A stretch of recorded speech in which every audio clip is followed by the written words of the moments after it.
Hello बच्चों, आप सबका आपके अपने चैनल विभिन्न लेक्चर्स में एक बार फिर से स्वागत है। तो कैसे हो आप सब? आई होप आप सब अच्छे होंगे और आप सबकी पढ़ाई भी अच्छी चल रही होगी। तो आज की इस क्लास में हम कक्षा 6 और 7 हिंदी विषय की वर्कबुक 2023-24 के होशियार आधारित आकलन पत्र 3 को सॉल्व करना सीखेंगे।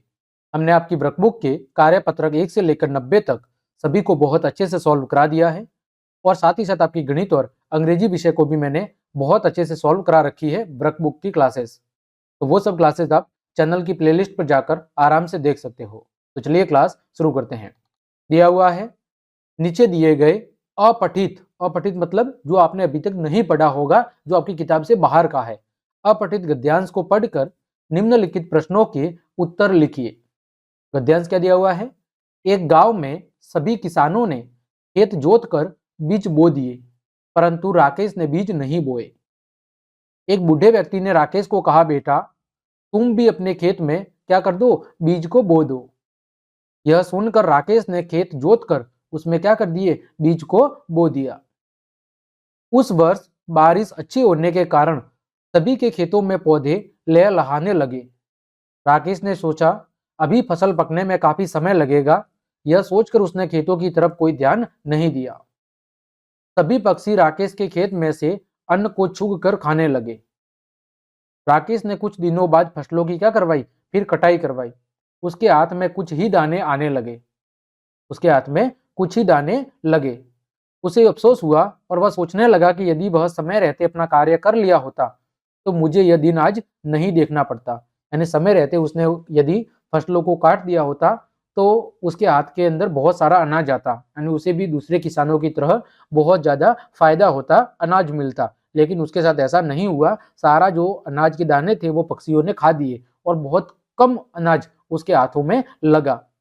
तो उससे वो क्या हुआ, निराश हुआ। अब देखो प्रश्न के उत्तर।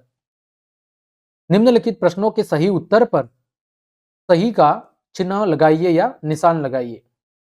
राकेश के खेत से अन्न चुग कर किसने खाया? किसने खाया? पक्षियों ने राकेश के खेत में से अन्न को चुग कर खा लिया। दूसरा, चंद्रमा का पर्यायवाची नहीं है। इनमें से कौन सा शब्द है जो चंद्रमा का पर्यायवाची नहीं है? तो जो चांदनी शब्द है वो चंद्रमा का पर्यायवाची नहीं है। तीसरा है, राकेश को बीज बोने की सलाह किसने दी थी? किसने दी थी? बूढ़े व्यक्ति ने। चौथा, सु उपसर्ग वाला शब्द नहीं है। इनमें से ऐसा कौन सा शब्द है जो सु उपसर्ग वाला नहीं है? उपसर्ग क्या होते हैं? उपसर्ग वे शब्द अथवा शब्दांश होते हैं, वे शब्द अथवा शब्दांश जो किसी शब्द के आगे जुड़कर, जो किसी शब्द के आगे जुड़कर, जो किसी शब्द के आगे जुड़कर उसके अर्थ में क्या कर देते हैं, परिवर्तन ला देते हैं। उसके अर्थ में क्या ला देते हैं? उसके अर्थ में परिवर्तन ला देते हैं। उन्हें क्या कहते हैं? उन्हें कहते हैं आपके उपसर्ग शब्द। तो यहां पर कौन सा उपसर्ग वाला शब्द नहीं है?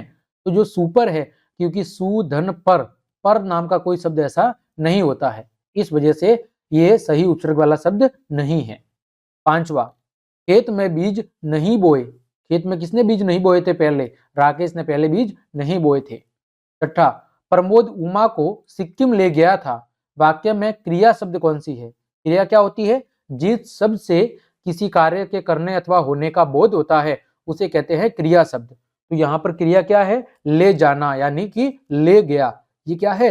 ये आपका क्रिया शब्द है। सातवां, फसल कटने पर राकेश के हाथ कुछ ही दाने लगे। क्यों? जब फसल की कटाई की गई तो राकेश के पास बहुत ही कम अनाज आया। इसका कारण क्या था? इसका कारण था कि उसने समय पर अपना कार्य नहीं किया था। आठवां, राधा, कविता और सूची की टैक्सी रवाना हुई थी। कहां पर रवाना हुई थी? श्रीनगर से वो रवाना हुई थी। नब्बा, इसमें से अशुद्ध शब्द यानी गलत शब्द कौन सा है? तो जो वर्षा है ये वाला वर्षा अशुद्ध है। दसवां, क्रिया विशेषण है। जो क्रिया की विशेषता बताते हैं उन्हें कहा जाता है क्रिया विशेषण। तो यहाँ पर क्रिया विशेषण शब्द कौन सा है? तेज छाल, क्योंकि छाल क्या है? एक क्रिया शब्द है और इसकी विशेषता क्या बता रहा है कि वो तेज है। तो ये क्या हो गया आपका क्रिया विशेषण। तो इस तरह हमने आपके होशियार आधारित आकलन पत्र 3 के सभी प्रश्नों के उत्तर बहुत अच्छे से जान लिए हैं। उम्मीद करता हूँ सभी प्रश्नों के उत्तर आपको अच्छे समझ में आए होंगे। तो क्लास देखने के लिए आप सभी का धन्यवाद। यदि आपको मेरी क्लास और मेहनत पसंद आई है तो भी लाइक, कमेंट, शेयर और सब्सक्राइब जरूर करें। आज के लिए इतना ही। जय हिंद, जय भारत।